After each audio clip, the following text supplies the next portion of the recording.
Okay, so we're going to look at Alex's December 5th, 2014 evaluation. Here we're going to see Alex running full speed, followed by him running 50% or half speed. And as you see here, he kind of has a skip kind of to his step and more like a hop. And we're going to look at a lot of things for Alex here, but one of the first things we're going to look at is his upper body and how everything kind of pans out right from the beginning. So if we stop him almost immediately, we see a whole bunch of things going wrong. The first thing is his entire body is off axis. As you can see, the red line should be splitting his two eyes, and as you can see, he's totally on the opposite side of that. His arm is getting disconnected from his body. Looking at the right arm, you'll see how there's a big, huge gap in between. He's dipping his shoulder as well when he does that. So there's a lot of things that we need to get him to do. Straighten up, get his shoulder squared. Don't unhinge the arm. Unhinging the arm means that it's fully extending out. We should have it kind of like an L. You see how it's an L in front of his chest? It should be like that, except for the elbow, instead of pointing out sideways, should be pointing back, and the hand should be going to the eye. You'll also notice how much tension he's getting in his shoulders as his right shoulder is up near his ear. So he needs to totally relax. We need to get those elbows in the right position so that his hands can come right through. And then we need to get him to be able to launch or take off from a dead stop, squared up without leaning so much.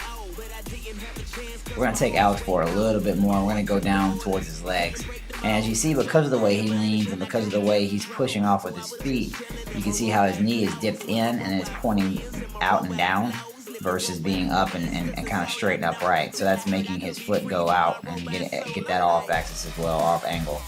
So again, knee should come straight up, come straight down, push straight back, and everything going north and south, nothing going east and west. So that's definitely something that we want to take a look at or try to fix with him going forward. Alright, pushing this video up a little bit more. We're going to stop it right about here. Alright, and you'll notice he has what we call a weak kick. So instead of driving his foot back and then coming all the way up to his backside, he's just kind of like barely pushing it back and barely picking it up. And that also causes him to have a short stride, as well as his knee drive. It causes him to have a short stride. And he's pretty tall, so we want to maximize that length that he has. So definitely have some drills, some slow motion drills that we'll do with him in his private sessions that will definitely help him with his speed. If you can take a look here, you can see this is a world-class sprinter coming out of the blocks, and it's in slow motion, so you can actually see how everything should be. Foot dorsiflexed up, his hand up to his eye, knee driving straight, and waist high. And let's get another angle here, and you'll see here hands up to the eye, elbow straight back, arm staying in an L shape, knee driving forward, striking on the ball of the foot. Everything is straight and crisp. And there's another angle again. And if you notice his kick going back, how much he's kicking out back, and then again bringing that up to the backside. So those are some good images of what it should look like. We're going to go to his vertical leap now. Scoring a 12-inch vertical. That's 1 foot.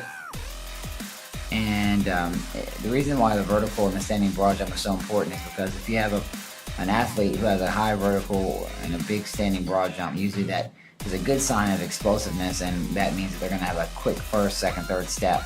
And that's what we're looking at here, wanting to get him that explosive first step that he needs. Here's again his standing broad jump. He scored a 4-foot jump there. And looking at his lateral speed is actually pretty good. It's one of the more impressive stats that he had, which is 14 reps in 30 seconds. And I definitely think we can improve on that quite a bit in 90 days. So it's going to be a good thing to get this baseline down so we can take a look at how he progresses going forward. Here's Alex's performance stats. Now, upper body strength we definitely have to work on. Again, his balance and his leg strength is also a weak point for him. Core was subpar as well, so totally want to get him a lot more lean muscle and get that going for him. His 10-20 yard time, we want to see that 10-yard time in the ones and that 20-yard time sub 3.50. So these are great baseline scores for us to look at and reflect on as we take him through his training.